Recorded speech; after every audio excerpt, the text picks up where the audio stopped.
Tēnā koa, waiate māturanga, kia marama, kia whai takita mahi katoa, o maia, aha, aroha atu, aroha mai, tātou e tātou katoa. Kia ora. Thank you everybody for joining us this evening. Waiate māturanga, kia marama, kia whai takita. Oh, I think we're, oh, there we go. We're all good. Okay, that was painful hearing my voice back. Welcome to everybody this evening. It's great to have you online with us. I'm just going to go over some information just before we kick into the meeting. So I would just like to note for everyone that the meeting is being live streamed and recorded on the board's YouTube channel. And the agenda for this is, for the YouTube link is on our agenda, the link. I would like to welcome any members from the public that are watching the live stream today. Kia ora all. And a big welcome to our board members and our staff that are joining us. Board members, just a reminder that if you have a question or comment, please use the raised hand button. If that's not working, then just wave like mad. If everybody could please remain muted and cameras on when you're not speaking, that is for our board members. And just to let everybody know that our minutes will be more detailed for public transparency. And just a reminder that if there's any criticism or disrespect of elected members and or staff, that we will have to stop the discussion.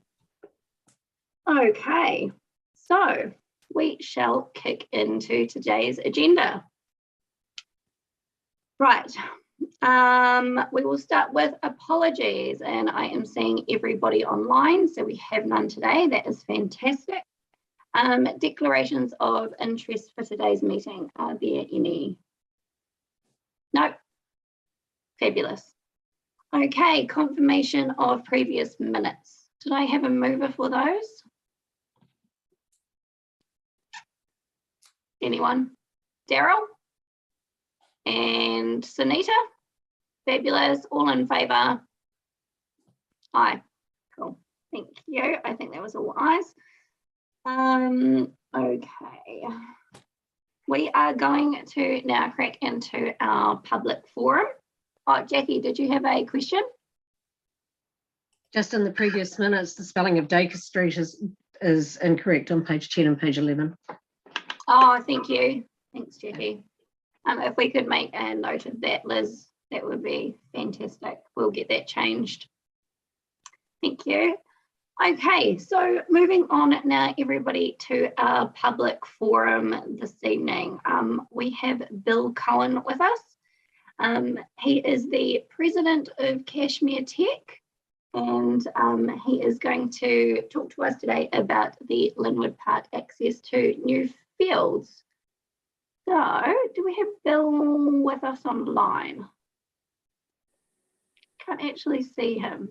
No. No. Okay. What we will do instead then is we will go to our deputations by appointment, and I would like to say a big hello to Martin Ward. How are you? It's good to have you with us today. You can unmute yourself there. And we have Martin coming to talk to us today about Barnett Park. And elected members, you have information provided on your devices, as well as we have a slideshow. So Martin, thank you so much for being with us this afternoon. If you would like to fire away. There's Martin. I can't see him. Where is Martin? Here we go. Martin, you're just on mute.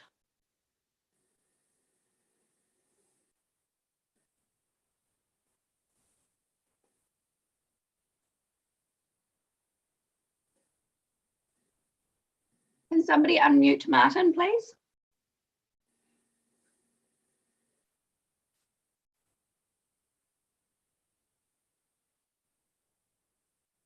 Can we unmute Martin? No, actually we can't. He Oh. has to do it himself.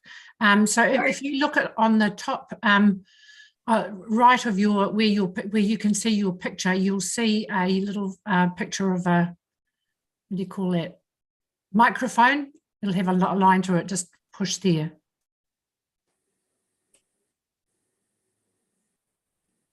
Just with your mouse. Got to use the mouse.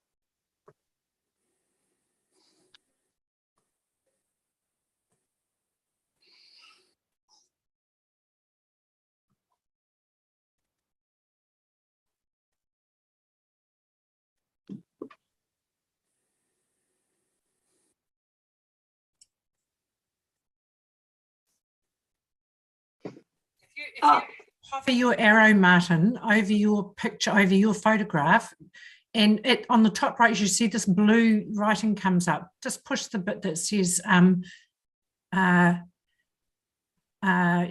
shows it says unmute. Cool. Mine actually doesn't have that. Oh, doesn't it? Okay. Maybe it's because we've got it on share screen. Like, I don't know. Very odd. Let's have a look. Oh yeah, I can see it now. I couldn't see it on share screen. So Martin is just, there he is. Yeah, it should be there, Martin. Just beside it, there should be a little microphone thing just beside the 3 dots.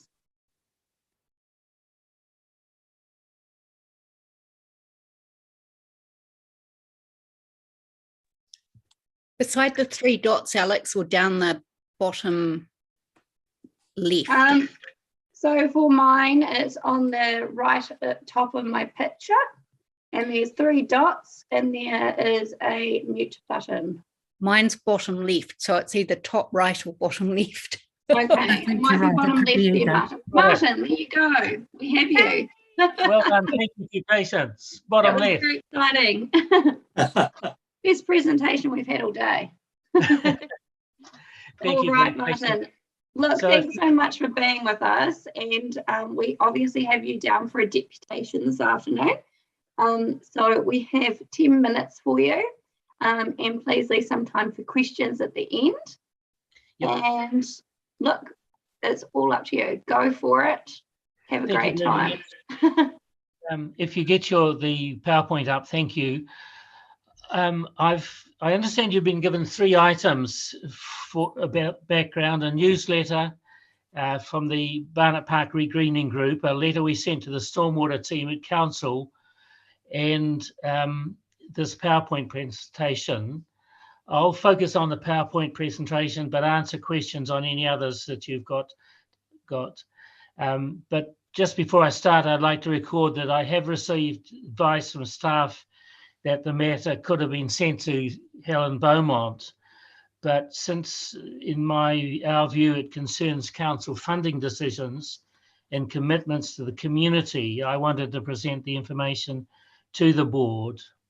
So there's a group of us have got together, and if you go to slide 2, you'll see that a quick overview. We've adopted a name Te Waikura, meaning Red River. We've, under the wing of the Residents Association, we've signed a volunteer agreement with council. We've been assigned a ranger. We've got money from the Sustainability Fund. We've already put in hundreds of hours of volunteer time in removing pest weeds. And we've got the predator-free Red Cliffs group attached to us. So there's a lot on. Next slide, please. As you'll know, that there's currently the Big Dog exercise area, which is a very well used and highly regarded asset. It's also rock climbing. There's restrictions on the track use, although we're very pleased to see that the track up to the cave is now being worked on and is likely to be open soon. But looking at the whole valley as an ecosystem, it's got an enormous potential for a sea to summit corridor, if you wish, or habitat, including the potential for wetlands in the valley. Next slide. So we've had an ecological survey using our ecologist and the City Council ecologist, identified some quite important flora and fauna, and it's now starting to reveal itself as we're clearing the weeds from the area. New slide. In our research, we've stumbled across this brochure from 2005, and the next slide identifies, rather hard to see, but the little thing on the right-hand side is the car park and where the Moa Kids preschool is. And then you go into the sports grounds, yes, right there. And then there's the dog exercise area where the cursor is sitting, and then through up into the valley. In that, there's 2 points of interest. One, a area where it's proposed that new reserve would be acquired, and 2, where a detention ponds would be constructed. So next slide is an enlargement from the brochure, and this is a direct quote: "New reserves are being acquired, linking Barnett Park to the wider Port Hills network." So that sounds like there's a council commitment in 2005, and the next slide will show you where those are. So that's on the western side, above the Climbers Cave, between them and the top of Monkspur Road. The next slide shows also direct extract from the pamphlet, and says the council has approved the construction of a flood detention basin at Barnett Park. While this is some time ago, we understand that when it says council's approved it, it means that it's approved it. Right? That's really partly what we're about with this presentation to you, is to fully understand what that commitment means. So the next slide will show where those were proposed to be. And they're in the, thank you, whoever's got the cursor, slide down to your right below, and there's 2 areas, yep, there. Now that's actually the dog exercise area. So it would not be a sensible place to have them, but there's some swampy ground a little further up the valley, which might be used for that, or in our view, ideally, a artificial wetland. Next slide.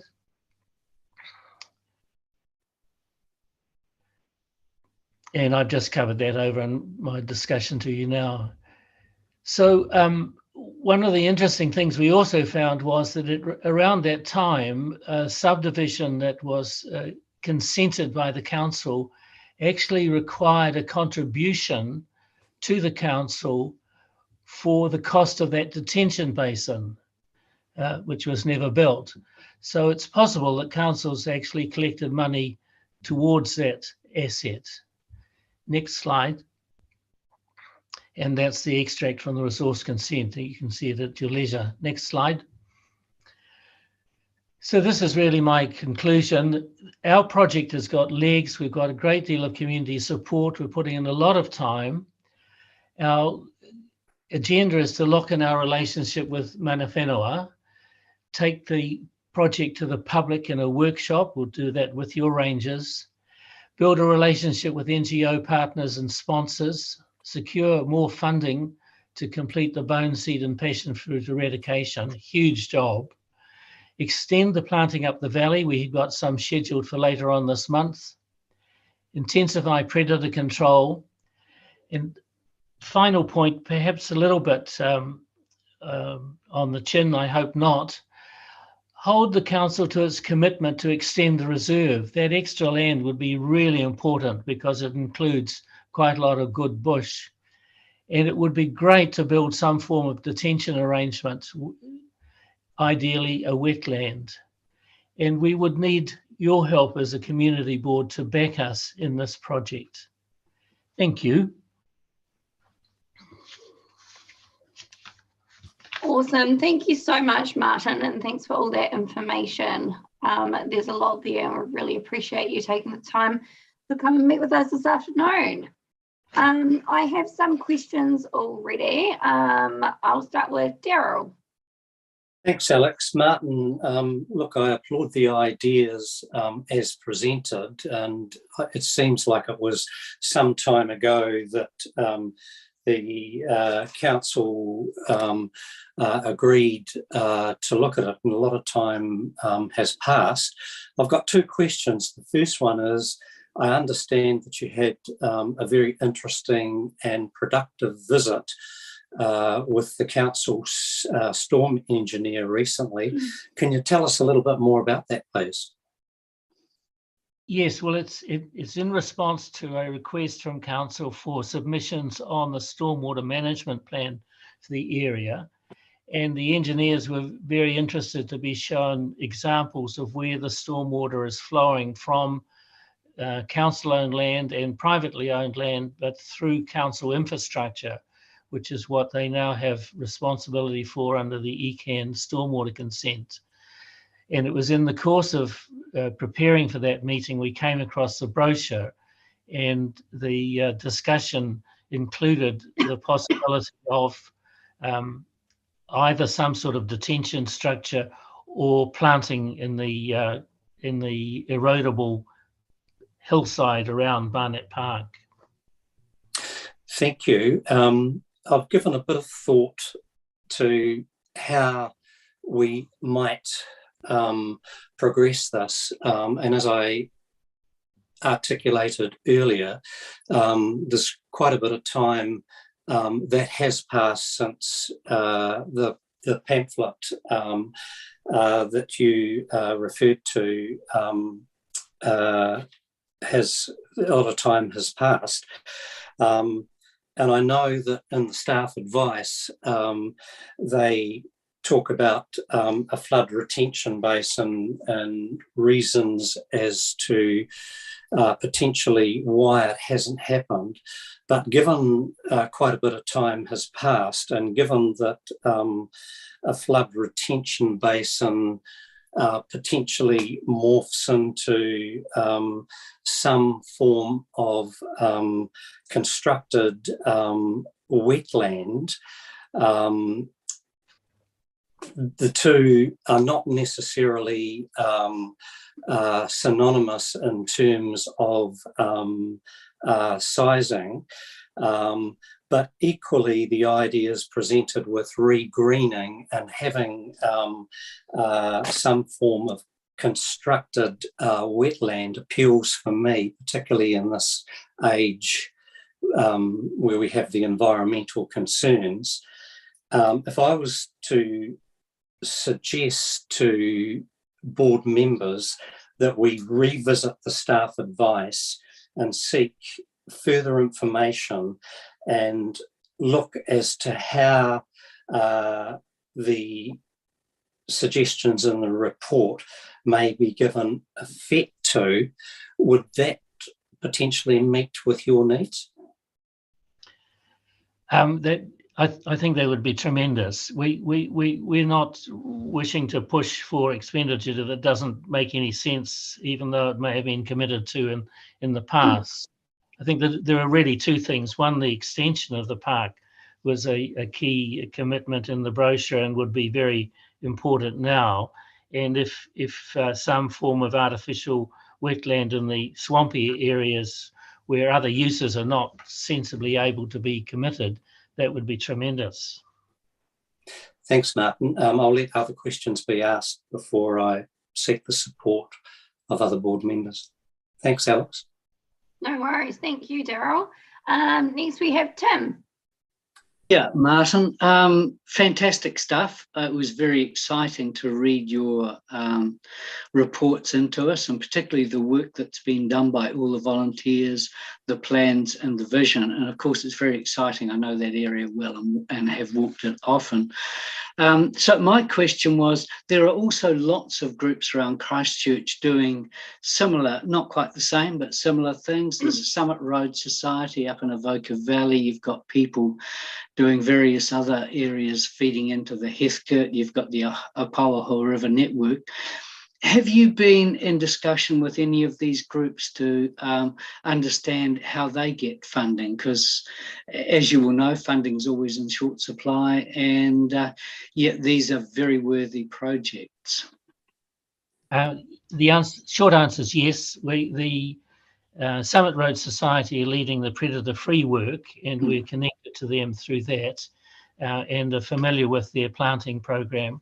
We've worked closely with individual members of the Apawaho catchment team who've helped us understand the benefits of involving or getting involved with the council on the stormwater management plan area.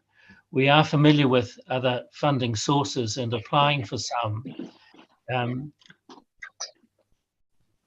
Thank you. Cool. Thanks, Tim. Michelle. I was having trouble with the unmuting as well, Martin. Hey, thank you very much for the presentation and all the work you've done.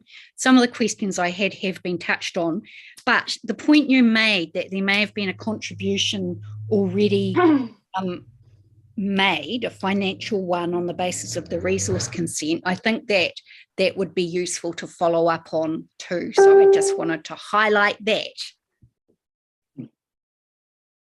Yep. Well, it was happen chance that we met someone who was involved with that development, and we know that that's in their resource consent. There may be others, and the money, I don't know how much has been collected. That's council information to know and you to find, I guess. Well, that's right. That's something that potentially, and good point, Martin, that there may be other contributions that were made specifically for this. So we do have an obligation probably to check that out to make sure it has been applied or has the capacity to be correctly applied. Yep. Cool. Thanks, Michelle. Sarah. Kia ora koutou. Sorry, I missed a little bit of the start. It was a bit hard to hear on the bus, but I'm looking at the framing of this project when it comes to environmental enhancements and stormwater. I'm really aware that while council's currently in charge of the stormwater and what happens to stormwater, and we've got the global consent, actually that's likely not to be the case in a couple of years. And so working on this as an environmental project would keep it one that is a more council project, because I don't think it's likely to be something that's prioritised by, for example, an entity looking at the whole of this, most of the South Island when it comes to drinking water, stormwater, and prioritising other areas. So, yeah, I think fantastic to get this kind of stuff talked about and underway and supporting the community and council doing its bit. Just really wary of how we approach it over stormwater stuff. So, yeah. Cool. Thank you, Sarah. All right. We have no other questions. So, Daryl, I think that you had some words for moving forward, but before that happens, I would just like to thank you so much, Martin, for your time. It's been great. Thanks everybody for the questions. And I think Mark, no, we had a hand up. No hand. So I think we will look at getting some staff advice. So we will do that now. Daryl. Thank you.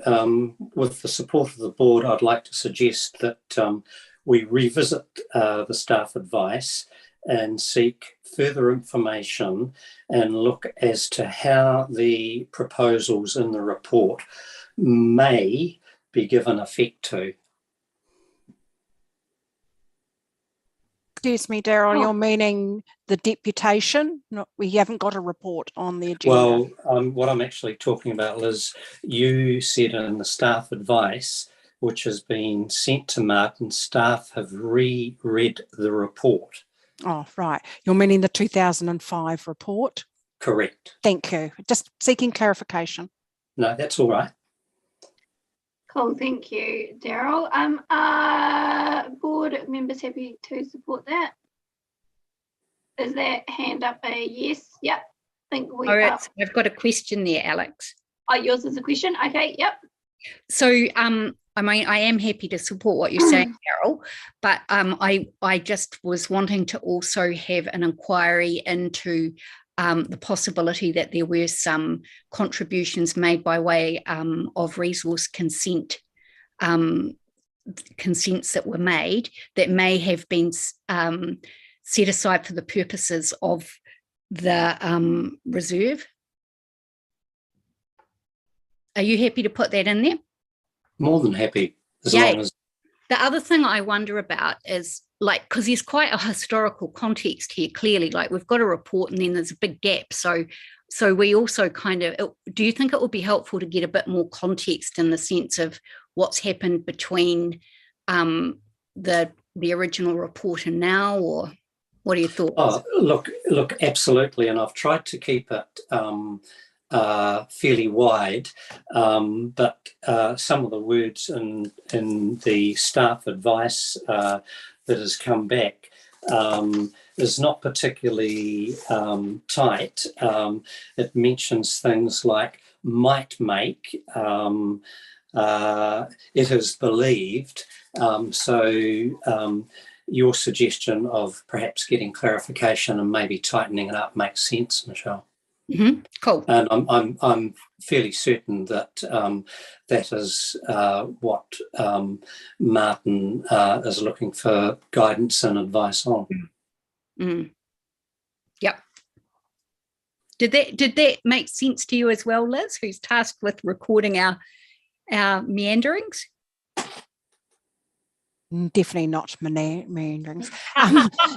Thank you, Liz. Yes, I perfectly understand what you're seeking. So it's the staff advice on that 2005 council report and how to progress it, and to find out the balance, I'm saying, of the contribution from the resource consent. Yeah. Was that development contributions, not resource consent money? Yep. Well, I'd have to look into that, Alex. So what Martin showed us was a resource consent. It was, but quite often that could be the new development contribution, because back in 2005, the system was quite different under the Resource Management Act. Because there may be one or more, maybe it just is fine, it's gone into the general pool, but that needs to be clarified. Yeah, perfect.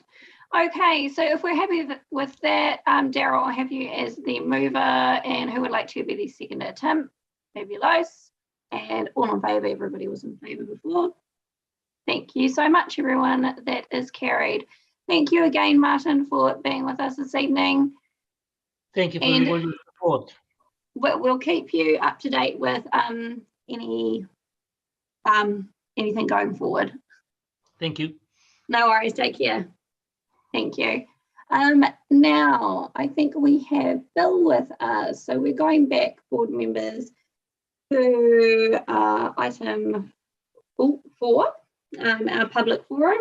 And we have Bill Cohen, who is the president of Cashmere Tech, and he is speaking to us on the Linwood Park access to new fields. So welcome, Bill. We've just got you on mute. If you could just unmute, that would be great.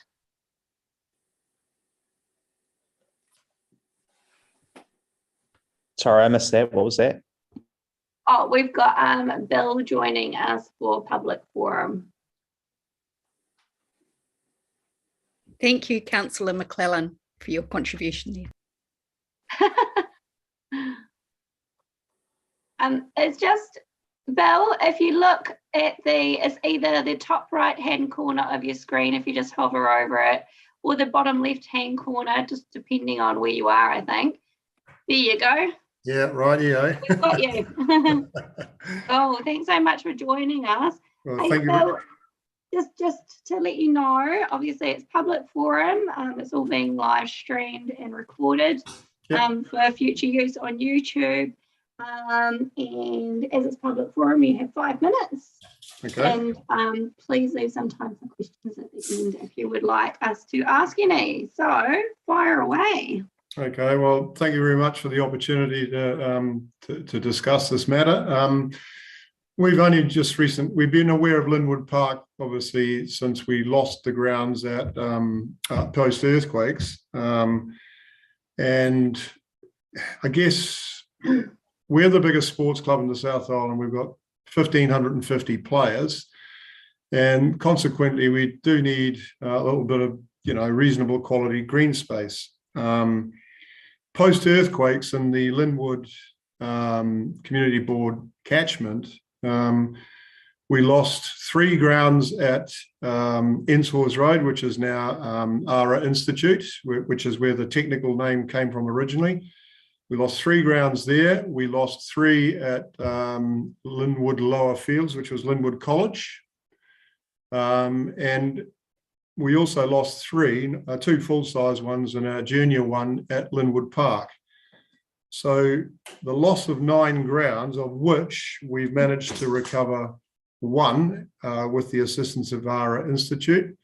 We've fundraised $1 million to get that in place ourselves, and we're quite proud of that. But having said that, it's nowhere near covers off on what the needs of our club is. Now, Linwood Park, obviously we're very well aware of it, but we weren't aware of something that our general manager got from someone in the community about a late December, I don't know what it was, a newsletter, I suppose.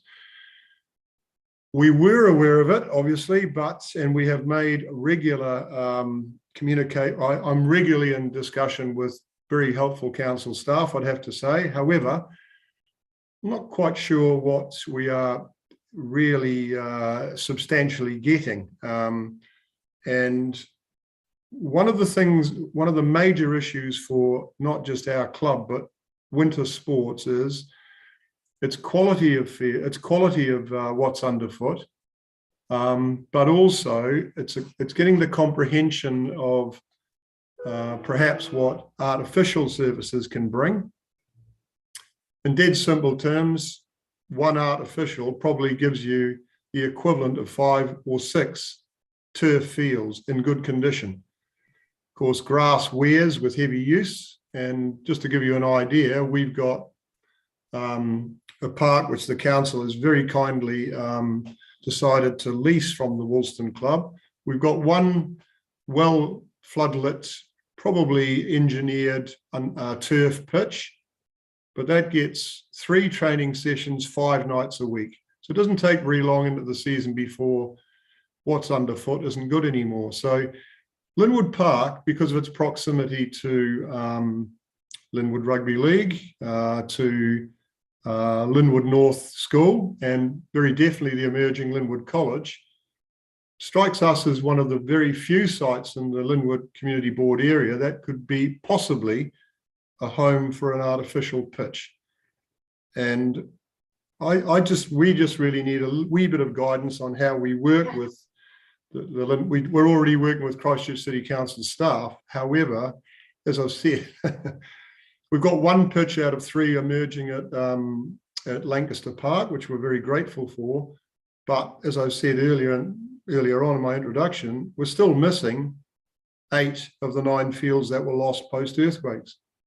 So we don't need another 8 pitches, but what we do need is probably 1 or 2 very good usable ones, because these things, yes, they have issues around them, as all floodlit venues do. But I do think English Park is a good example of how the community really gets an awful lot of usage out of one of these surfaces. The other thing that I have been at pains to do with the council, because we had to raise 4 million as well to assist the Woolston Club to get that ground reinstated, and that was quite a challenge, but we did that as well. So I think we've demonstrated our willingness to find funding and to contribute. And that's what one of my roles as president. It's not a presidential role, but I do tend to look after the funding on behalf of the club. And I've I've been in touch with a lot of funders who've said, well, look, Bill, the answer is yes, but don't ring up and want that money in 5 minutes. And just to give you an idea, an artificial would probably cost in the vicinity of $2 million. Now, having said that, if you would have 5 turf fields, that would probably cost more. But would you necessarily get the usage? The answer is probably not.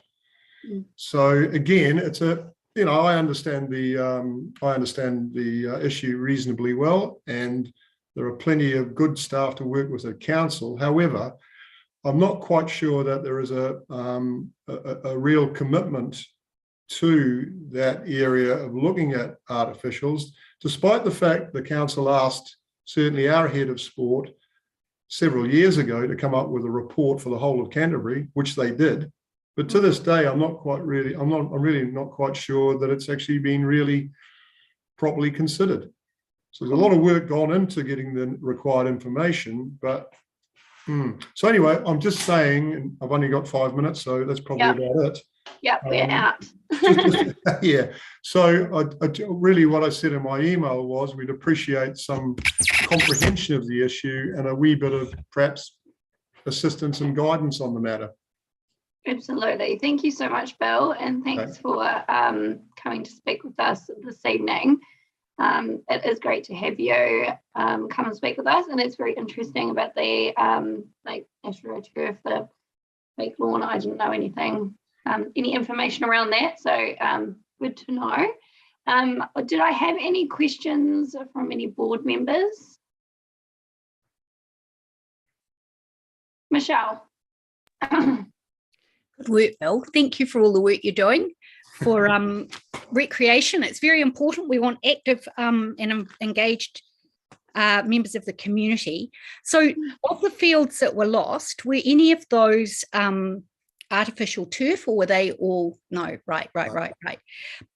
But, and the other thing, what I'm thinking though, is that we do have recreation and sport type advisors, and probably it's a case of them being connected with you if you haven't already. Time for Grace and Liz to chime in here.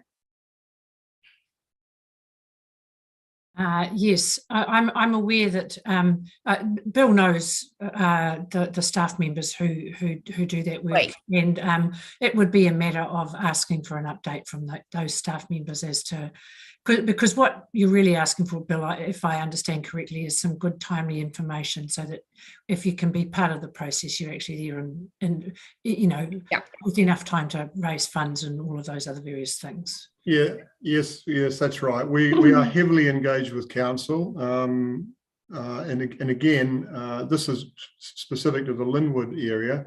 We've got the same problems in you know, the Scraden Cashmere community, you know, area too. So it's a quite a big deal. We've got loads of families that are, you know, having to play miles away from where they live. And again, it's not just a problem for our club, it's a problem for the entire community. We get that, but I also think that, you know, it would be really good to have something concrete to actually work toward, and that's been the problem. Can I just before we move on, I just wanted to clarify as well that you mentioned something about a citywide report that was done. Can you just give me a quick little bit of detail? Well, ordinarily sports clubs don't deal directly with Christchurch City Council. We deal through our heads of sport, which is fair enough. And I guess it's just because I've been around for 40 years doing the same thing that I have a little bit more background. I've probably been around longer than some staff members probably. And again, we're very grateful for anything that we can get, but some of this is a bit frustrating when it's got the history that it has. And again, on top of that, when there's an offer to, you know, like for example, when we did that $5 million worth of fundraising, that could have been done on council land, perhaps, if there was that sort of engagement from council. But, you know, we're grateful for everything that we've got. And it's not that the City Council have always supported us, but it's what do we actually quantitatively get out of it? And to me, we have the need. It's demonstrated by a massive membership. It's one of the biggest clubs in New Zealand, and we're in Christchurch. So yeah, and again, when the offer's there to say, look, how can we help you find the money? It's not just about money, it's about the actual fit of an artificial because of noise, lights, car parking, get all of that. And the only other possibility in our catchment probably is one of the grounds at Garrick Park, where the council have helped us big time by taking a 15-year lease of Garrick Park. But again, the work was done and it's too valuable not to have. So again, the offer's there, and I'd have to say we just need probably a bit more, what can I say, coordination and agreement. If it's going to take 5 years, fine, but let's identify where these football fields can go and let's collaboratively work to get them in place. Cool. Thanks, Michelle. Thanks, Bill. I'm just aware of time. Yanni? Oh, just quickly, just a question for our staff, I guess, in relation to the deputation. What's the process for the reinstatement of where the temporary village was to engage with the sports clubs who used to use Linwood Park? Because it seems to me that that's the opportunity to have that conversation about the future. Yeah. But I'm not quite clear, what the process is around that, especially with that flyer that's gone out. So we need to ask for staff advice on that. We can't give you advice on what the process for parks and sport and rec are. We need to get that from those particular units. Okay, thanks. Because I was, I guess, just surprised to hear from the deputation that they hadn't been engaged in that. But okay, maybe is it best to raise it as elected members exchange or as part of the public participation? You can ask for this advice from here, yeah. That I think that's a given that we okay, cool. Given. Yeah. So can I just move or just have a note that we seek advice over the process to engage with the sports clubs around the reinstatement of the temporary village site at Linwood Park, and that we also seek advice as to how to work towards an artificial pitch. Yep, that sounds good to me. Is everyone happy with that? You can just nod. That's a lot of nods. Fabulous. Cool. Thanks so much for that, Yanni. Tim. Yeah, I'm very interested in Bill's comments about how one artificial can effectively replace in usage 5 grass pitches. I'm just wondering if we can also ask for information just about what is the plans for artificial sports grounds in Christchurch.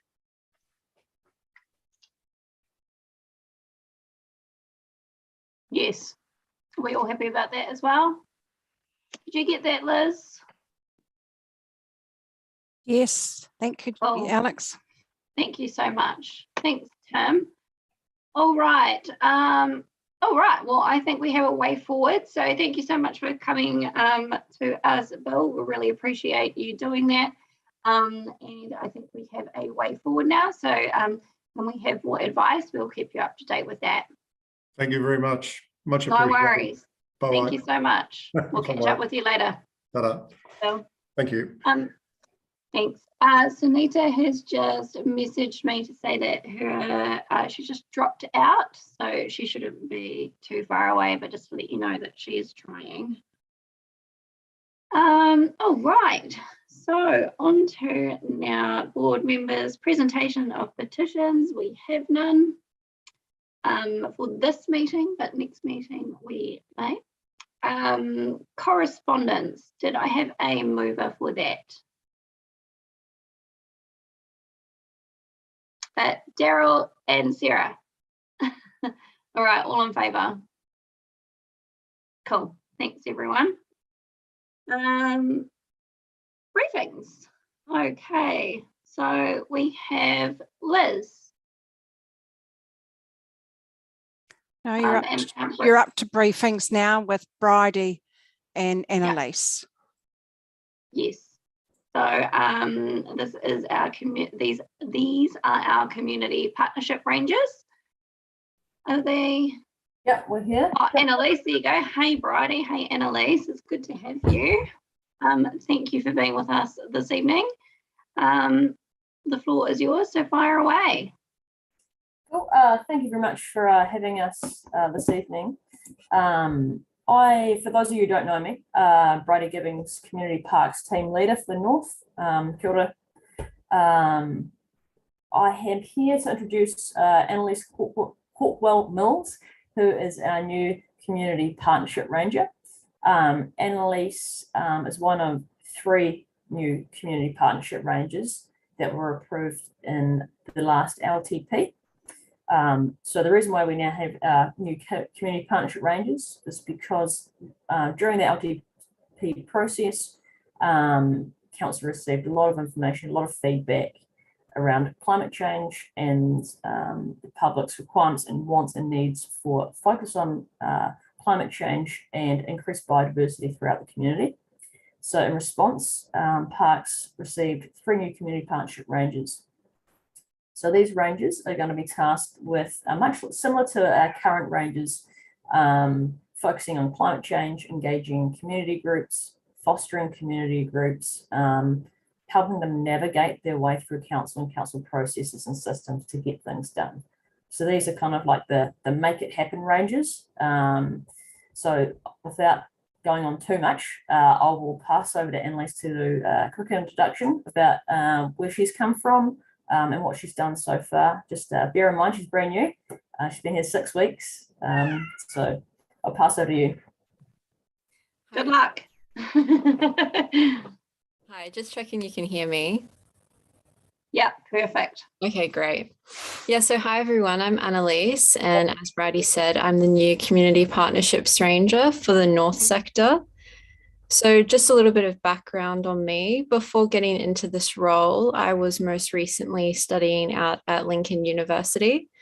And before that, I've worked in a whole range of different roles, both in Australia and New Zealand. So for example, I've worked as a charity brand ambassador, a peer engagement facilitator, and I've also done a little bit of volunteering as well.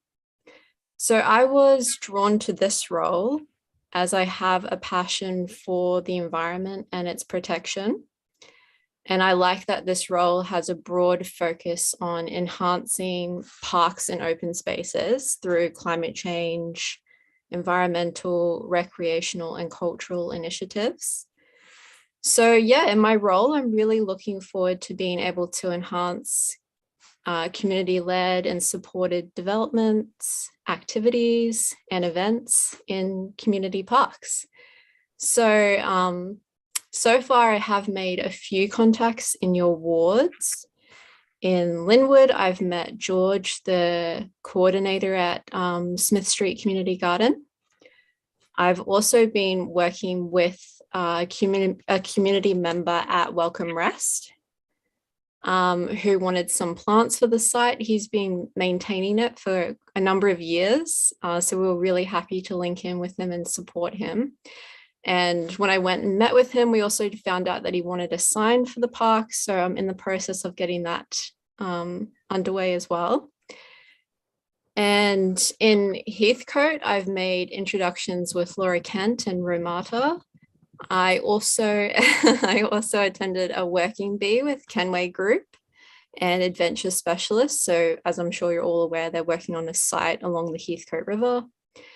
And in Central so far, I've made a connection with a corporate group, Anglican Advocacy, and I've just recently reached out to Step Ahead Trust.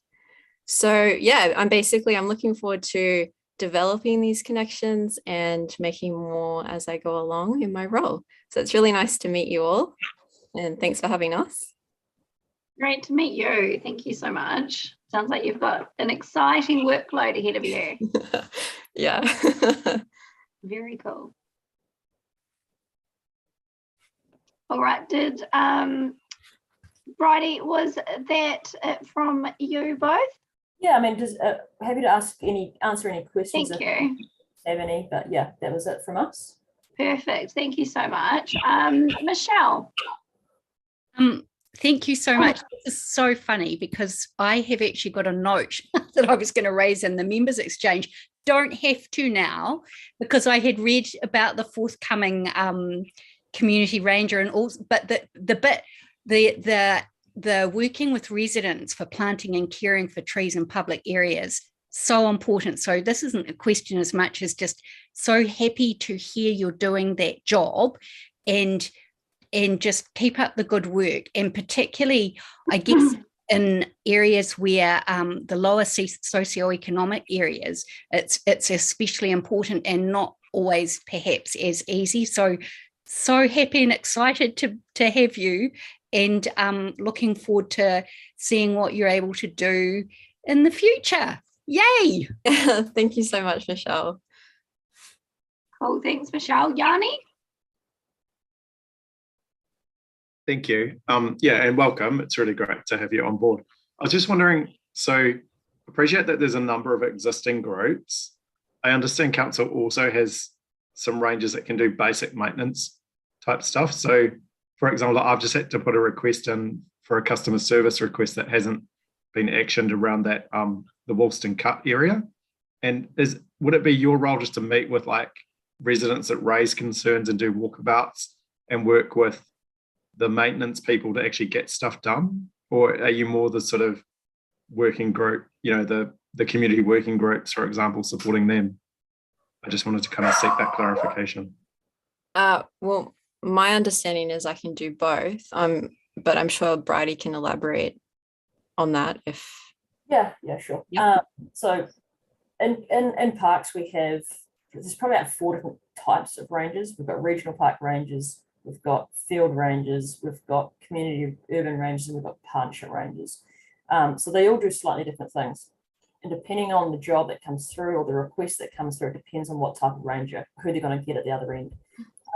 Now, if it's about developing groups, developing areas, anything to do with partnerships. So these guys are partnership rangers. So anything that's to do with connecting will go to Annalise. Anything where something needs to change, like or maintenance needs to be increased, or an issue on the ground needs to be addressed, that is likely to go to one of our field rangers. And they too will talk to a resident as well.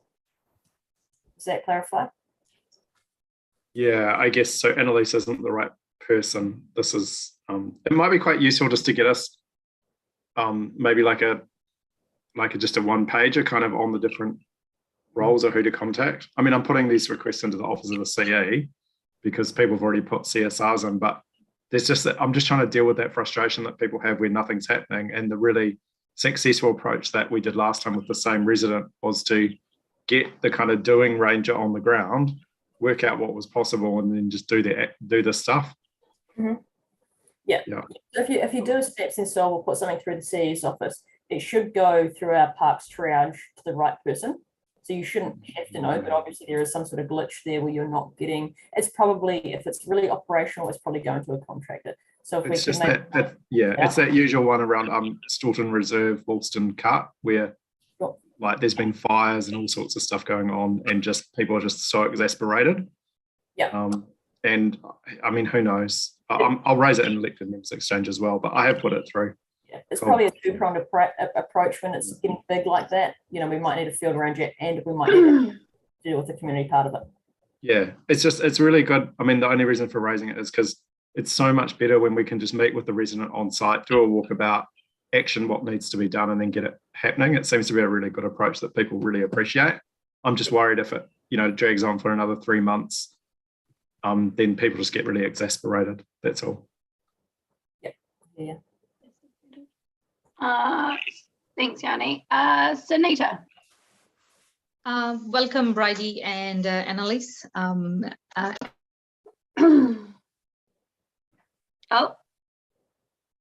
West Park. I think we might have just missed a little bit there, Sunita. You just dropped out again. I don't know, something wrong with connection today. So just wanted to say welcome, Bridie and Annalise. And on the welcome Rest Park, well done, Annalise, for doing the mahi. You've met Gerard, and you must have felt his excitement and happiness of looking after that little park. Meeting him made me realize that it's not just one person's involvement with the park, it's the whole community. When I was there meeting with him, I saw children coming in talking about plants, flowers. I learned a thing and two as well, because I'm not a very gardening person. So it was such sort of a pleasure to know that we can actually make huge difference in individuals' life and communities' life by doing the correct connection, and those plants are really valuable. So he has promised me that he'll look after them, and of course keep a tap of that as well. So thank you very much. Thank you, Sunita. Yeah, I really enjoyed connecting in with him, and yeah, as you said, witnessing his passion for the park and the community connection. So yeah. Cool. Awesome, thank you.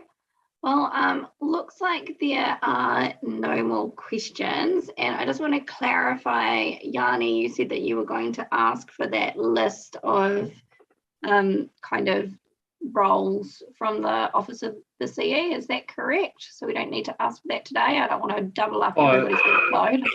No, sorry, I've put the CSR that hasn't been actioned through the Office of the CE to get some progress, to get an on-site meeting with the local resident, the staff and myself to try and get action on it. But the point I was going to raise is just the concern at the ongoing issues around the lack of maintenance in this particular area around Staunton Reserve, the Woolston Cut, because people, like I've had so many people just continuously raise concerns, and we get the immediate, well, we get the eventually we get some action, but then as time goes on, it feels like it's getting neglected again. So I was just going to raise an elected members exchange, just if we could get advice on what the actual maintenance schedule is, and just to ensure that it's not being dropped off. But in terms of just the feedback from the introduction with Annalise, I just thought it would be helpful. I was just raising as part of the briefing that if we could just get circulated maybe the kind of who's who and the key roles and the difference, because it's a great thing, but I don't want to have wrong expectations of different staff, that's all. Yeah, no, Yes. I think that's a great idea. Bridie, is that something that's easily done? Yeah, it is. Just to clarify, Yanni, is that Kenaway Reserve? No, it's where the Woolston Cut, where the Heathcote River joins the Woolston Cut. Right. Yeah. So there's been about 6 vegetation fires. There's just a complete lack of maintenance. Weeds have overgrown again. Yeah, it's just really disheartening for people. Yeah. Yeah. If we could get that CSR number through the CE's office, I'm sure it'll be coming through if you've already raised it through the CE. Yeah, I've put it through on Monday, so I'll just email you and I'll keep you in the loop. Thanks. Yeah, that'd be great, and I'll follow that up for you, Yanni. Cool. Well, thank you so much. We really appreciate both of your time today, and lovely to meet you, Annalise, and great to not see you, Bridie, but hear you. Thanks for having us. Really appreciate No, it's great to have you. Thank you so much for all your amazing mahi, and yeah, look forward to catching up soon. Cool. Thanks, everyone. See ya. Take care. Bye. Okay. Moving on now, everybody, to item 9. I think we've got Grant McIver with us. McIver. Good evening. Yes, I'm here. How are you? Good, thanks. Yeah. Good. Sitting in Civic, ready to answer your questions. We believe Should you have any? Should you have any? All right. So we have you with us this evening for the Beach Hospitality Limited landlord consent and effective party approval for proposed Sun Louvre alterations 25 Esplanade Sumner. So I'm guessing that board members have had the opportunity to go through that. Was there anything, Grant, that you wanted to add before we go into questions? Nothing further from my end. I just wanted to take my report as read, but if you've got any questions, happy to answer them. Cool. Best Thank you. of Do my we have any abilities. questions? Yes, we do. We've got Daryl first. Thanks, Alex. Grant, my question relates to the colour of the proposed sunshade. I mean, it's an environmentally, I wouldn't say sacred area, but a lot of people observe what is going up there. And my first impression when I looked at the proposed diagram, it was white, and I went, oh my gosh. Sure. Can you tell me about Yes, I can. proposed I colour, can please? actually. I can. Yeah, the approved resource consent specifies that the frame should be grey friars, whatever that colour is, and that Yep. the fins would be silver. Okay. Are they, from your perspective, environmentally consistent with what is there? Because when I look at the roof, it's sky blue. When I look at the decking, it's more of a muted earthy colour.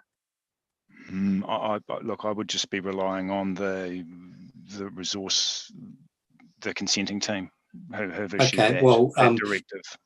Yep. Okay. Then, if that is the case, I would simply put a question mark over it and ask the question: can you double check, please, that with the resource consenting team, that those colours are consistent with the aesthetics of the current environment, as opposed to these are the colours we think should just be there. Yes, yep, sure. Happy to do that. Thank you. Thanks, Daryl. Tim. Yeah, I support Daryl's comments completely. It was a good thing to raise, Daryl. Could you just remind me, has there been any negative responses from people in that area, other businesses in that area? Not that I know of personally, that nothing that's come across my desk to do with this. No, I can't think of anything. Yeah, it strikes me as a very simple and necessary thing to have, actually, given the environment it's in, that people will be sitting in and enjoying. But yeah, okay, thank you. Thanks, Tim. Michelle? Thank you, Grant. So, in principle, I don't have a problem, but it's, I guess, picking up a bit on what Daryl said. And I guess one of the questions that I've got is like something around the history of this building as well. Do you have much information about that? A little bit of information, having been involved for about 5 years with the property and having brought several matters to the board in the past to do with leasing and those type of things. So, and I may have a short memory, it may have been shared with me, but because, so how old is the building and who designed it and that kind of thing? Do you know? I'm not trying to catch you out, Grant, I promise. Sure. Look, I'd have to do a little bit more research on that, but the building was actually, council received a gift of the building. It wasn't owned by council until about 5 years ago. The previous tenant, a tenant owned the building and maintained it all. We just effectively had a ground lease with them. And then it was council's taken ownership of the building and in return charges a commercial rent now to that tenant. Because it is kind of quite gorgeous, you know what I'm saying? And and as I say, I don't have a problem with it in principle, but what is in the diagrams / photos that you've provided, I don't think does justice to the building, and I've just got to be completely honest about that. Thank you, Michelle. I absolutely agree 100%, because when you look at the building, you will see that the other sunshades fall back, they're unobstructive, but my understanding that what is proposed there, which to me sticks out like a sore thumb, is permanent, except that the louvers open and close. So I might as well be 100% truthful. I'm not particularly comfortable with it, and I would endorse your comments. And my comments with respect to colour was perhaps the minor comment. Very strange, Daryl, most unlike you. My comment with respect to Grant was, where do we go from here, Grant, in terms of colour? Because if it's just going to go ahead with Greyfriars and what was the other colour you mentioned? Silver on the fins, Greyfriars on the frame is what the consent has specified. The resource consent. Yeah, I'm uncomfortable with that because it doesn't really fit in with the environment, and quite frankly, I don't want to kill the idea, but it doesn't look good. No. Can I just add something that I wonder that if we're going to be requesting a change of colour, I wonder how that will affect their resource consent that they have in place, because it's been approved on that basis. I'm not sure. I'm just thinking out loud here whether they would need to go back and. It was going to be my point. Yeah. Go, Sarah. Yeah, I mean, I just want to just draw people's attention to the fact that while those umbrellas are pretty looking, it's in a really windy area. And one of the reasons that they want the permanent sunshade in place is because it means it's actually usable all the time, whereas actually those umbrellas are often not usable and not effective. As a community board in the past, we've been really strong on sun protection, especially with New Zealand having the highest rate of melanoma in the world, and a lot of focus on that at the moment. And I think that putting barriers in the way to additional sun protection in an area that's really exposed, I think it's not so good. We also have to look at the durability, and colours fade really quickly in that kind of environment as well. So I'd be really loath to send this back for any changes. Thanks. Well, I mean, it seems strange to me. Oh, sorry, through the chair, if I may. Yeah.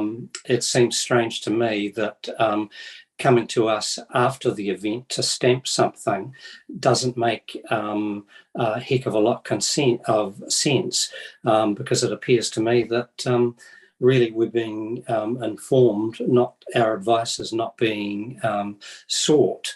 And if it was sought, I perhaps wouldn't recommend what is going up there. I would recommend something more aesthetically pleasing, easy on the eye, not wishing to take anything away from Sarah's comments with respect to being sun smart, but I'm placing on the record my concerns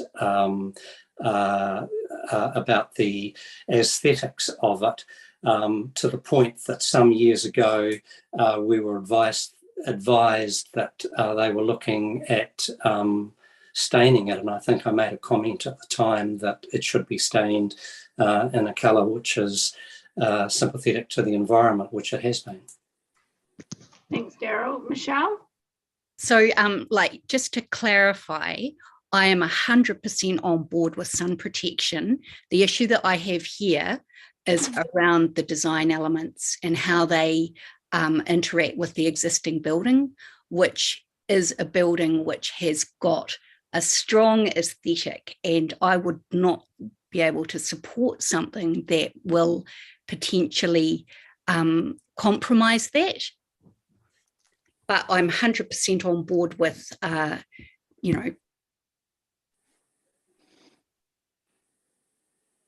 Sarah? A couple of things. Firstly, on the colour, the colours that are proposed, Greyfriars and the silver, are both ones actually really sympathetic to the environment. If you think about the potential cloud colours, the sea, those kind of things, the natural tones, the tones that appear in the environment. And when it comes to the structure itself, if you look at the architecture in Sumner, you'll see this style actually is really, really common. So having a pergola of some sort on a beach property is actually really, really common, because it's a way of having a permanent sun structure that isn't impacted by the wind. And it's actually really common in Sumner to have something that looks like this. So. Daryl? I don't disagree with Sarah, but many of those places that have a pergola are behind fences. This is very open, very public, and is going to be seen each and every day, as opposed to the pergolas. And whilst I have a Greyfriars roof on the house at home, I'm not 100% sure that in this location that it is aesthetically sympathetic as perhaps it could be. Okay.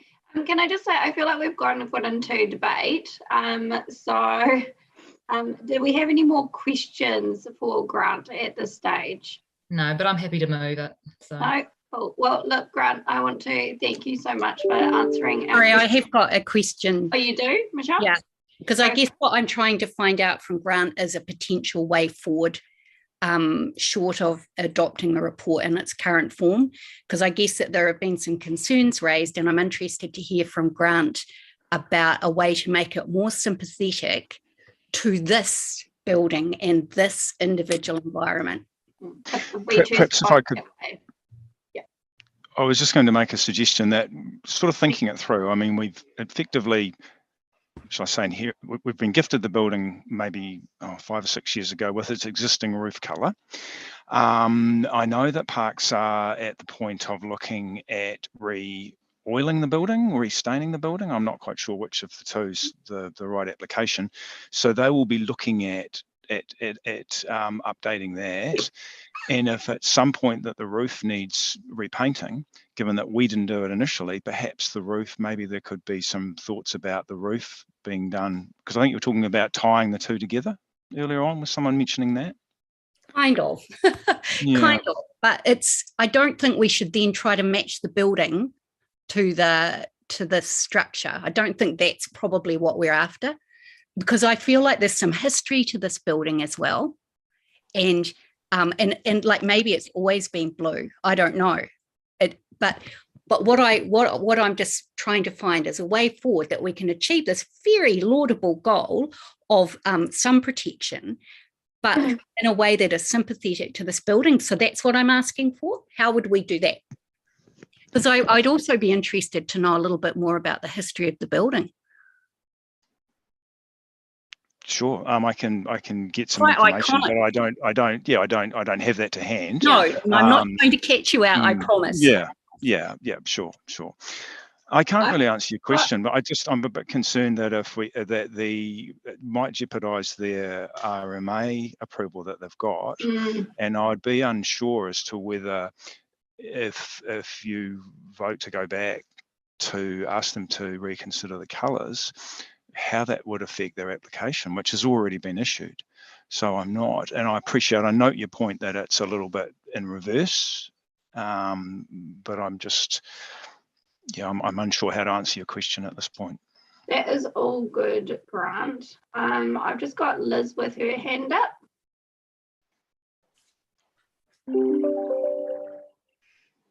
Liz? Hello? Sorry, I've got 2 mute buttons. I'm the lucky one. I would suggest, board members, if you are not comfortable with it, that the report could be laid on the table, and staff can get the information that you require.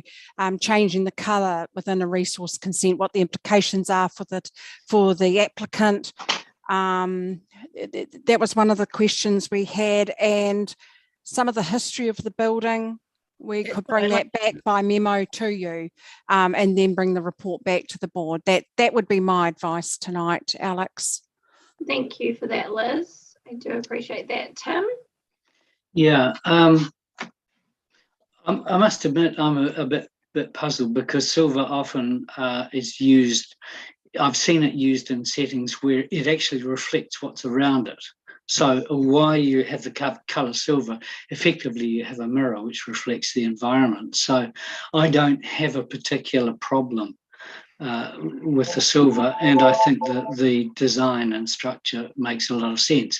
I was puzzled as to why it was coming to the board at such a late stage, but maybe that's just part of our role, is we have to see these things and ask the questions, but I don't have a problem with silver. Okay, could I just before we move forward, so I think we've gone, do you have a question for Grant, Sarah? Yeah, go for it. Good, listen, I've just been looking a bit more closely sort of online and at the photo on page 33.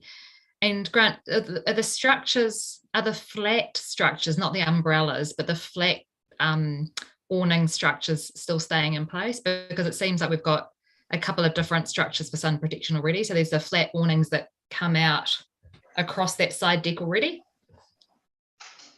The blue and white, the blue and white striped. Oh, I see what you're looking at. Yeah, when I look online, there's a picture of them actually fully extended, and they're just a flat surface as well. Yep, so sure. The pergola would be in keeping with it's the same height as those and the same flat structure. Yeah, they haven't told us that they're going to be removing those. Yeah, I know they are slightly more wind durable than the umbrellas, but again they're a bit limited wind wise. So that's great, thanks. But I'm happy to move this staff recommendation. Thank you, Sarah. Okay, so I want to thank you, Grant, again for answering our questions this evening. Really appreciate it. And we will now look at going to a vote. So we have a mover, Sarah. We've got a seconder, Tim. Discussion, Michelle. So I guess that I am, so are we in debate now? Yeah. On the substantive, because I would like to, I think that the suggestion that Liz made to lay it on the table and get further information would be point of order.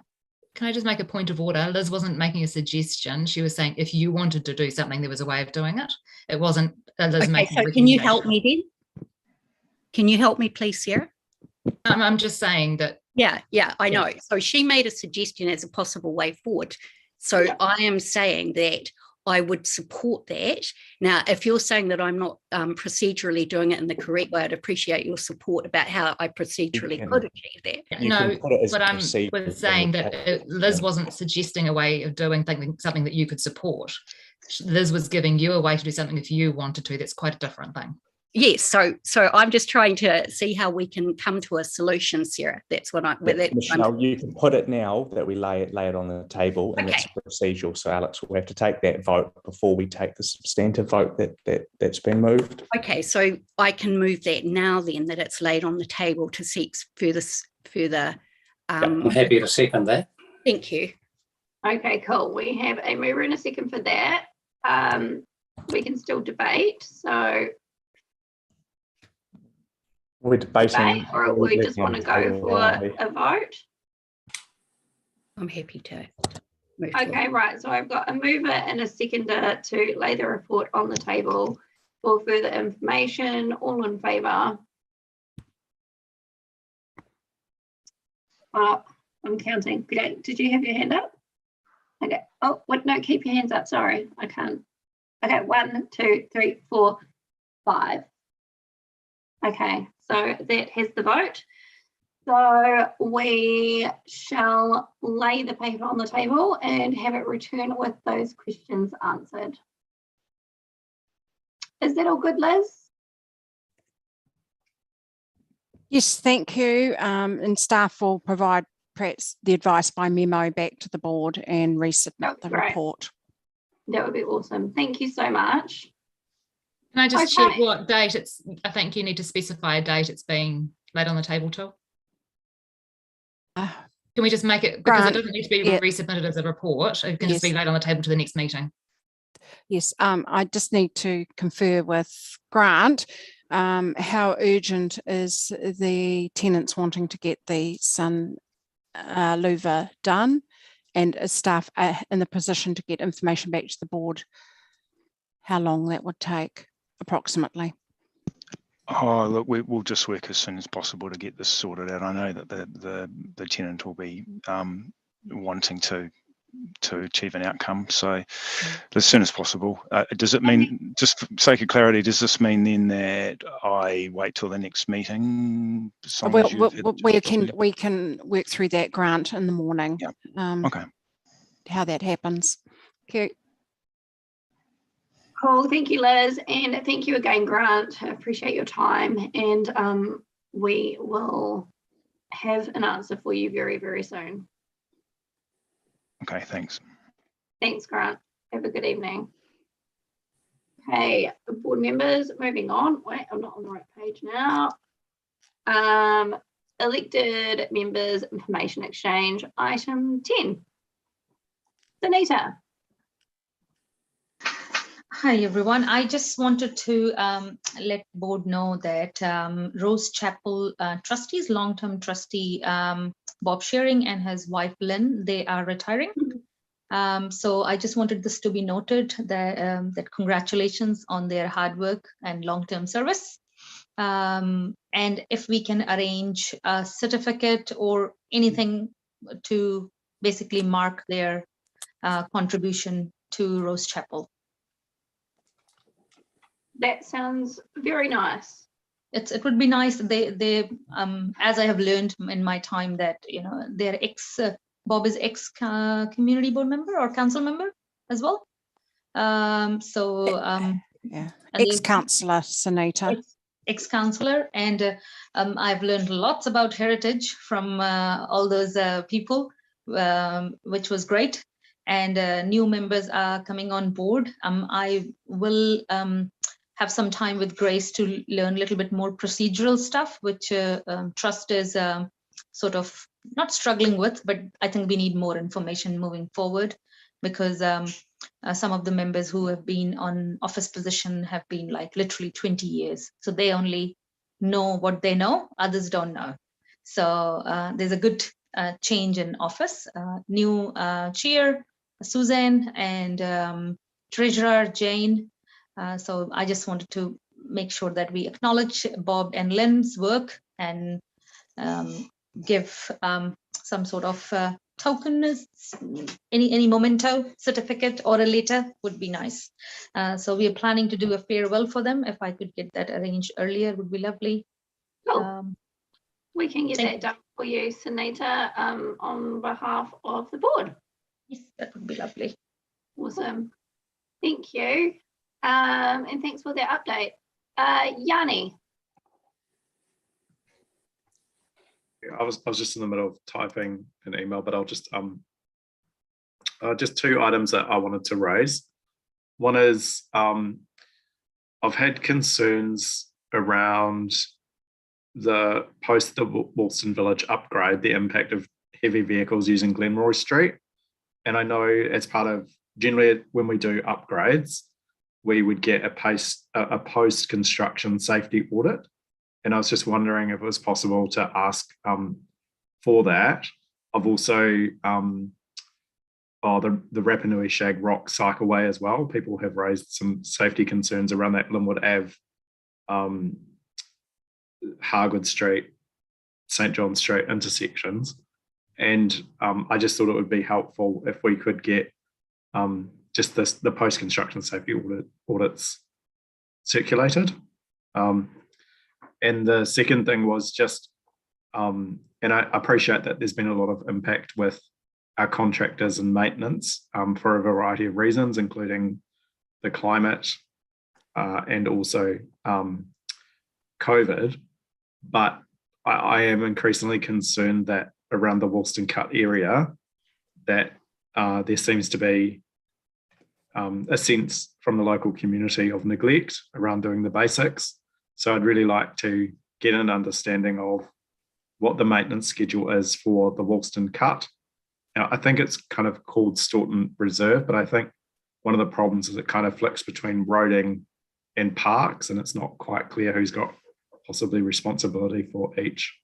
But it just needs, I think it would be really good for us just to get an understanding of what the current maintenance schedule is for that area. That's between the Radley Bridge, and a little bit of that is in Laura Kent, but I don't really know. I mean, it might be, we could just say,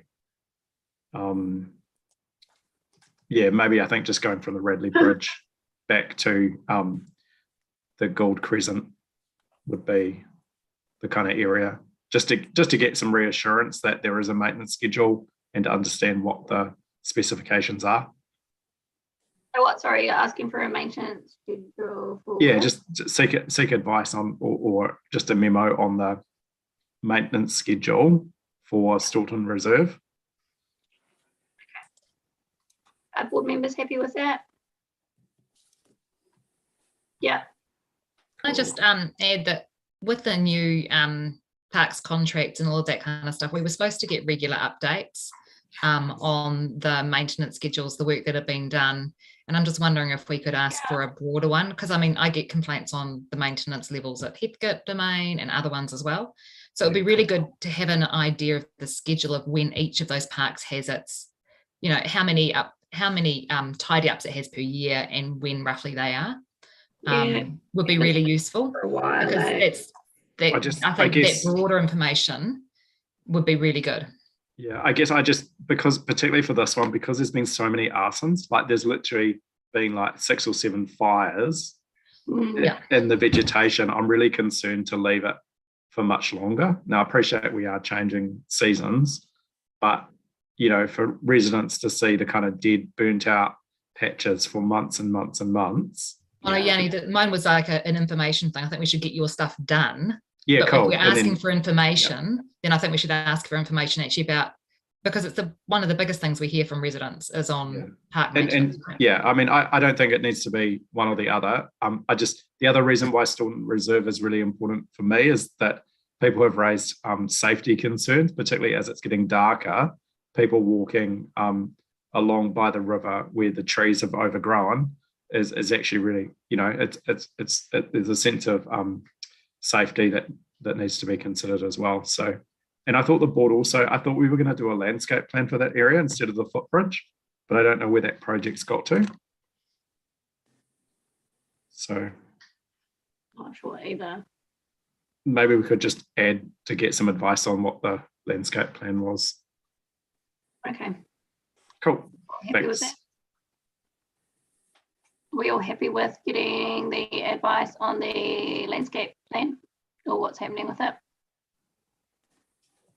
Okay, I've had like 3 people nod or whatever. Okay. Cool. And I think maybe the other 2, like we could just take that offline, the post-construction safety audits. I don't know.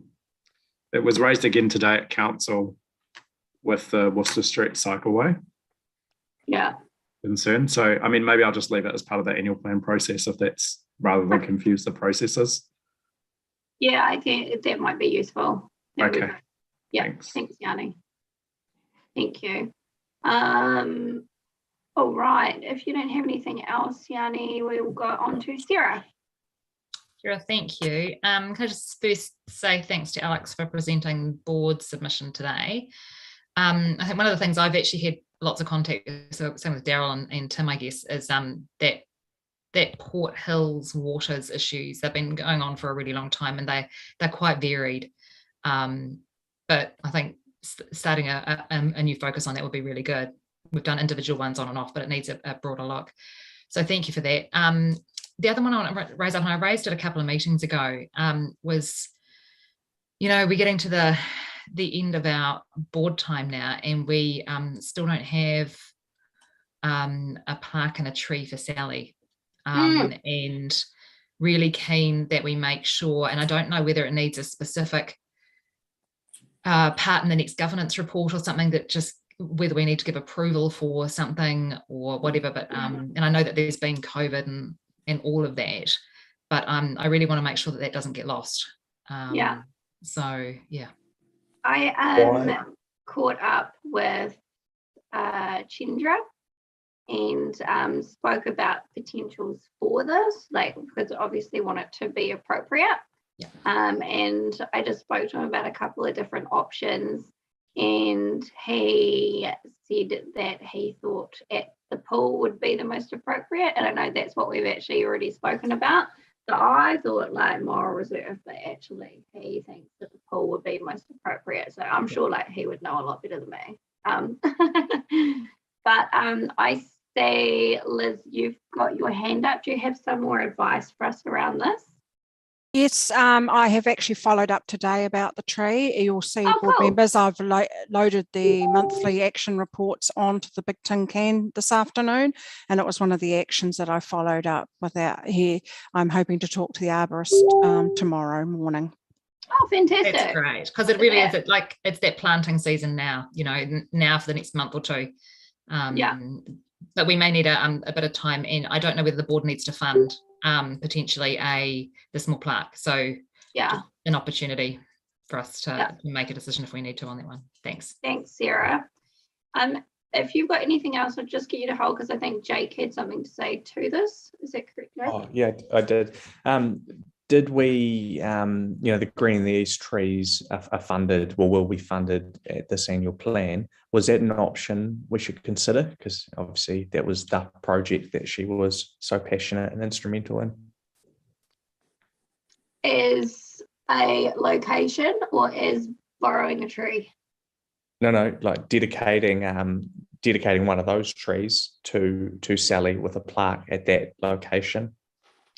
Oh, that could be something nice as well. We could maybe go back to Chendra, and I've not given that. Yeah. So that could be a really cool thing, actually. Yeah. That's essentially what I was checking in, just because he might not have had that exact specific suggestion. Yeah. Absolutely, cool. Well, we can check that and maybe come back with some options. Can we just check though on the time frame stuff? Because I know that the Green in the East stuff might not be necessarily happening in this planting season. I thought that too, but best to give him the option, because this, as much as we want to get it done, it isn't actually that time sensitive and a memorial. Totally. Yeah, I think maybe check with staff over the timing for the planting of the Green in the East stuff, so that he's got the full information for both. Yeah. Right. So if Liz, maybe if we could check the timing, and I can ask him if he thinks that would be a good idea as well. And if we find out the timing first, then I'll have a chat to him, and then maybe we can come back and get some good stuff happening. That's a great idea. Thanks, Jake. Cool. Did you have anything else, Sarah, or were you done? Cool. Thank you. And Michelle. So yeah, good work on the annual plan submission. Thank you, Alex, and fully support the memorial for Sally. Moving on to something more prosaic, but sort of building a little bit on what was discussed in terms of the maintenance schedules for parks. The other thing, and I know we do get it, but I can't recall with what regularity, but in terms of monitoring of the numbers of CSRs and time flat frames for resolving them, Liz, can you just remind me, please, how often they are attached each month at the end of the area report? Yeah. Cool, Leo. Because I guess I was just thinking about some of the concerns that Yanni had, saying some of them hadn't been resolved. So that's something we need to be kind of just keeping an extra eye on. And the second thing that I wanted to raise, it's something I've been thinking about for a long time. And it's around, we had a workshop or a briefing about temporary play streets. And I also know that in our ward, the north side of Linwood Avenue, there is quite a high population of children that live there, I believe, but no playgrounds. So there was a possibility, just the possibility that could be something, an initiative to work on for that area, given the low level of playgrounds and so on. And so I wanted to put that out there as something that we could potentially ask staff to investigate and look at getting done for that in that area. Cool, thanks, Michelle. Is it something people are happy to investigate? Yeah, no, yep, cool, awesome. Thank you, thanks, Michelle. Sunita, you had your hand up, but it's down now. Are you all good? I think you're on mute. I just wanted to acknowledge the team of Fresh. I attended their last, pool party. That was so cool. And just to see happy faces all around was amazing. And so they are really doing a good job. Just word of encouragement for them, and that we are putting our money in the right place. So I feel it. Thank you for that, Sunita. Yeah, they're always a fun time, eh? Linwood Central. Liz, no. Parahanui? Yeah, it's me. I'm just following up Michelle's question. about playgrounds, and it's thank you. it was unclear to me where you meant, and if Liz is going to seek advice on this, we need to. So whereabouts did you actually mean? So the north side of Linwood Avenue was, I know that I've made a note that there's quite a high population of kids and part of that, but the relevant team will probably have access to that information, because I'm assuming with that temporary play streets thing, in terms of like, because it was a thing that we were briefed about as a possible initiative, but we haven't sort of done it thus far, and I'm just thinking that's correct, Michelle. They were going to do a play street up in the little crescent of Qua Crescent of Hay Street. Unfortunately, COVID has hit, but it's smart.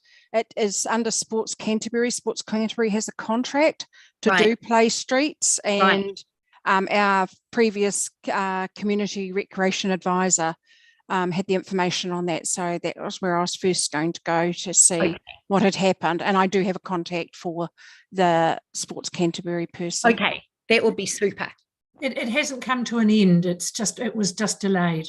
Absolutely, I know. And it's just one I've been thinking about following up for a long time. So yay, I've done it. Yeah. And what was your first question again, Michelle? Please? Sure. Just no, but we resolved that easily. I've just been reminded about the CSR monitoring of the numbers and time to resolve.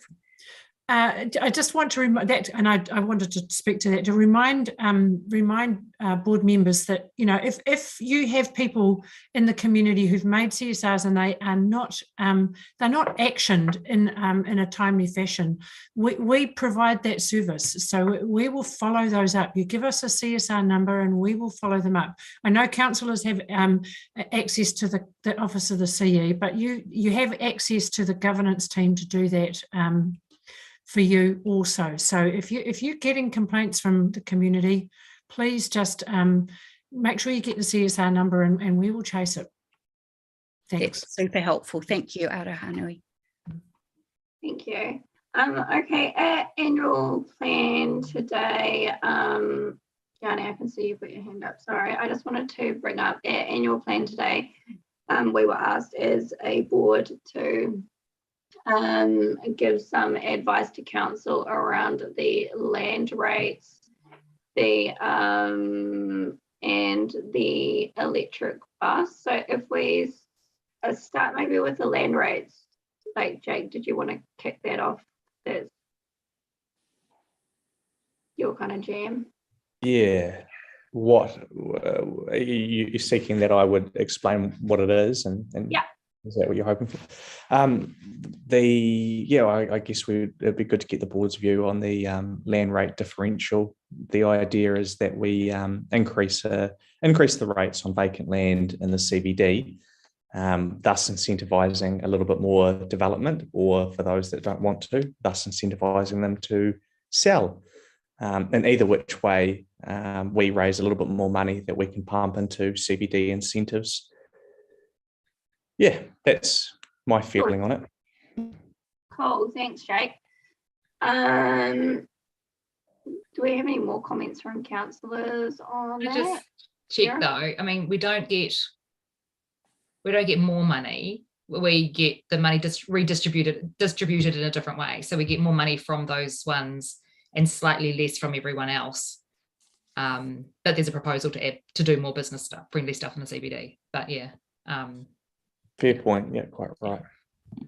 But it does mean when you're talking to people that, you know, when some of the people are coming to us going, well, businesses don't want it. Well, I'm like, well, actually the businesses in the CBD who are there will pay slightly lower rates because of it. So letting the costs fall where they more accurately lie. And there's a significant amount of capital gain on that land at the moment, you know.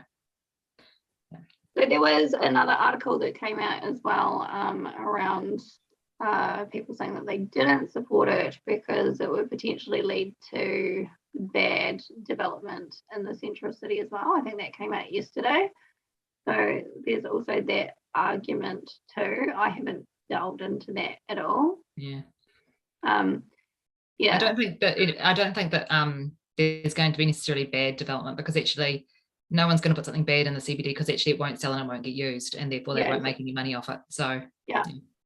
Developers tend to know what they want to do with that parcel of land. They're just waiting to press the button to when it's viable, and this helps accelerate that. But I mean, it's really, I feel bad even talking about it because it should be the board's view. I think the submission committee of the board should consider it. I think as councillors, we're in the middle of a process and we're hearing different submissions on it at the moment. So it's probably not appropriate that we give our personal views.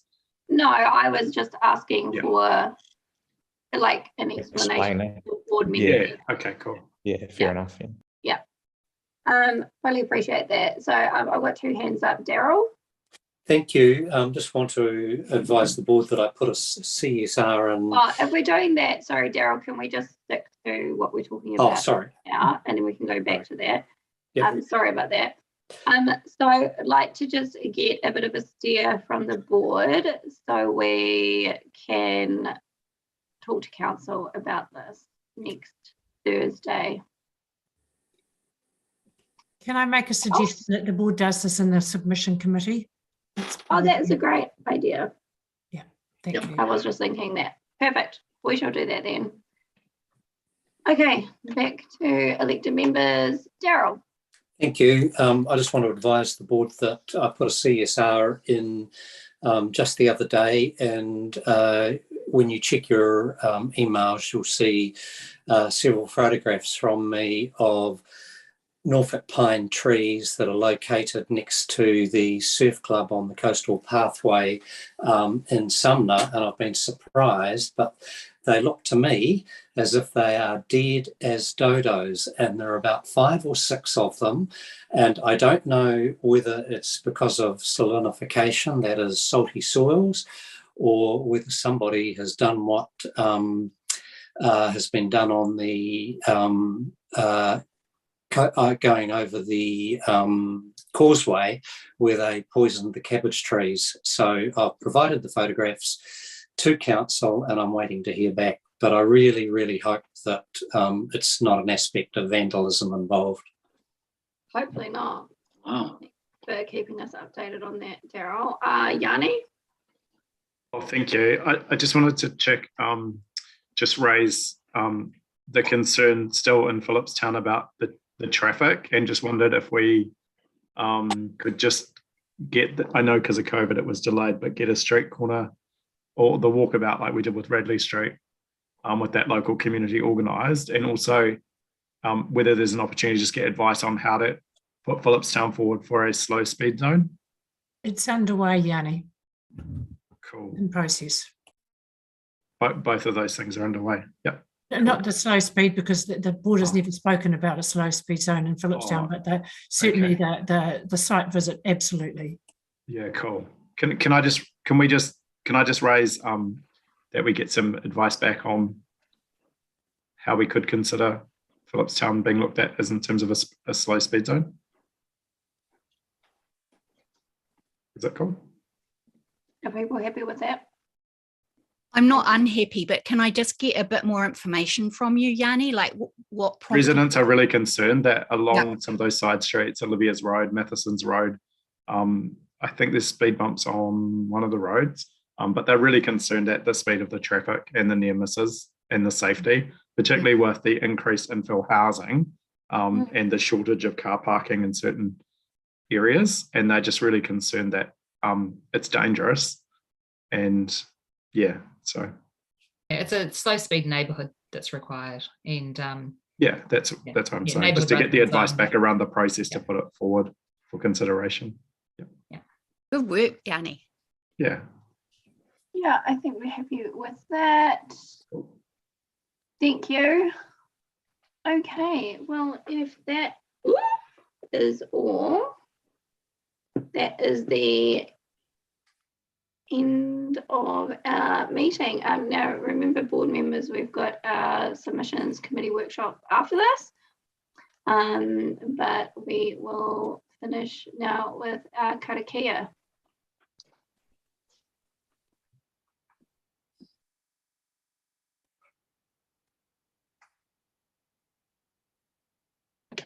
I tuia i te ata. Oh, Whoop. I don't know what we're doing.